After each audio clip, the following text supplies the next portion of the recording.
سلام سلام سلام سلام سلام.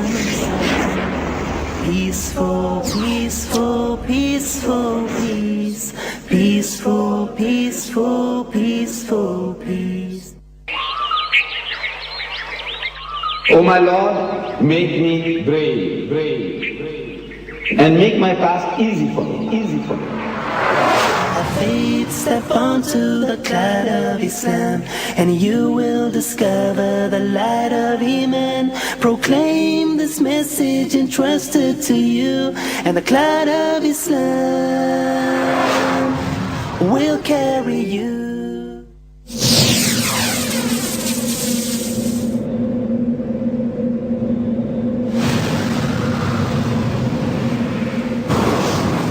philosopher, orator, apostle, legislator, warrior, conqueror of ideas, the restorer of rational beliefs, of a cult without images, the founder of 20 terrestrial empires and of one spiritual empire. That is Muhammad. That the greatest man that ever lived was Muhammad sallallahu alaihi wasallam.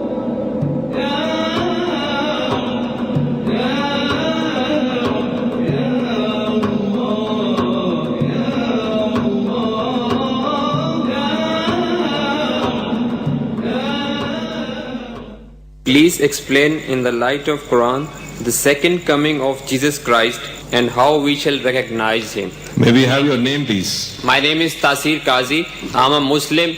MashaAllah. Now it's created quite a problem, you see. I believe that Hazrat Isa alayhi salam is coming. Allah took him up bodily and is coming. But you see, as I said, I am an expert in dealing with the other side.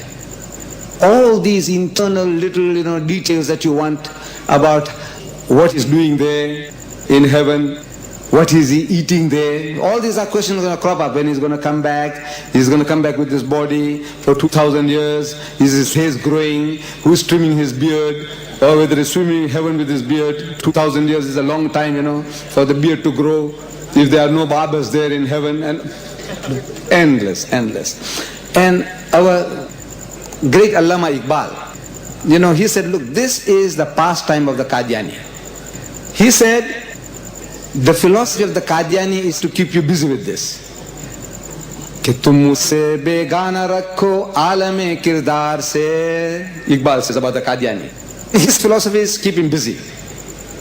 Keep him away from the world of reality. Tabisate zindagi mein uske sab mohre humat, that in the struggle for life, kill all his talents. Keep him busy. Where is Jesus? What is he doing? When is he coming? How are you going to recognize him? Busy. I said, look, this is not my problem. The Christian, when he comes to ask me, I can deal with him. It's not something that you should worry about. It's not a part of your curriculum. I believe that on the day of judgment, Allah won't ask me. He said, look, my Jesus, how did I take him up? I said, I don't know, you know. So what I was feeding him? I said, look, I don't know, you know. Look, this is not your problem. He won't ask you these things. So what are you worried about? He'll ask you, did you warn the people that they were worshipping 3 in 1 and 1 in 3? That they were saying that Jesus is God? That they were worshipping Mary, the mother of Jesus? Did you? They are making insinuation, allegations, blasphemy against Allah. They say Allah has begotten a son. He'll ask you, what did you do? The people were saying that Allah subhanahu wa ta'ala has begotten a son. And he says the most horrible thing, the worst swearing you can give Allah is this. And yet you don't worry about that. You go home and your mother tells you, this guy next door was swearing me like this. Badi gali di. You say, how does the paint work? This is very nice. And how did this thing happen? And how did you make the kebab? And how did you make the samosas? What's wrong with you? She is crying. He said, look, this guy next door, aisi badi mujhe gali di, swore me like this. Your wife tells you, your sister tells you, your mother tells you. And you start talking about all these other things. This is exactly what we are doing now. I said, look, let the Christian come forward. And he says, what is he going to do? How are you going to recognize him? I deal with him. This is unnecessary, absolute waste of time. The whole Quran is there telling you what to do, and now we want to now find out some entertainment to say, now look, mental gymnastics, see how this guy can juggle things out, see, and get out of the difficulty. And look, I'm not equipped for that. Bring me something real to chew, man. That the enemy says this. Now, how do you respond to that? The enemy says that, Muhammad had so many wives, so Jesus is superior because he had no wives. Come and talk to me like that. You see, anything.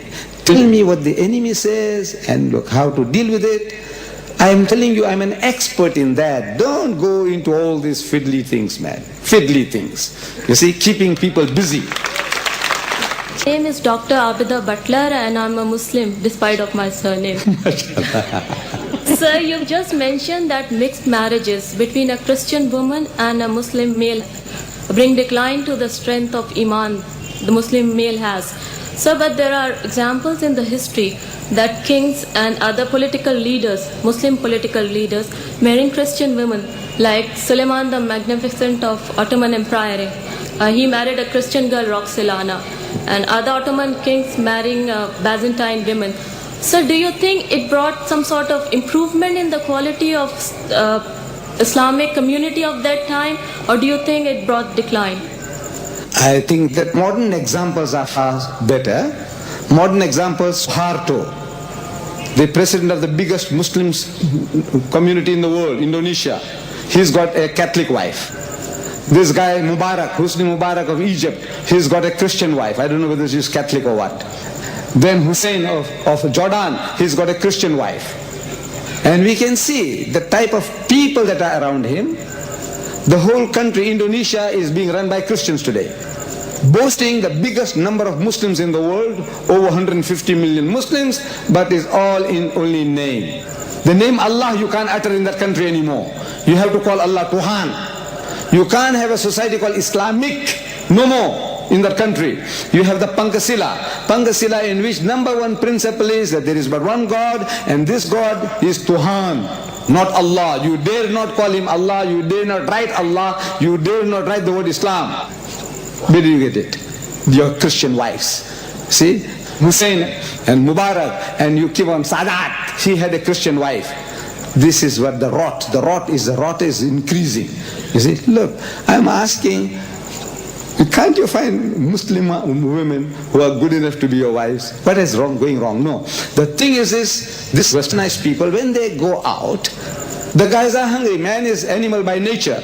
And when a woman throws herself at his feet, and he says, well, there's nothing better than this. Man, look, she's dancing to my tune. He said, go to the dance, it's all right. He said, let's have a little drink, it's all right. So now when he comes back, he said, look, man, this Muslim woman, I'll have to train her into all these sort of things, It's hard, like training an animal. It's rather, I have this woman who's already trained, in Western style, because this is his norm, his standard. So actually, is rottenness increasing upon rottenness. What happened in the past? Same. We were brought to this condition in Spain, same thing that the Muslims are doing, marrying Christian women without converting them. So the people who kicked us out, wiped us out, were our own children. These illegitimate children.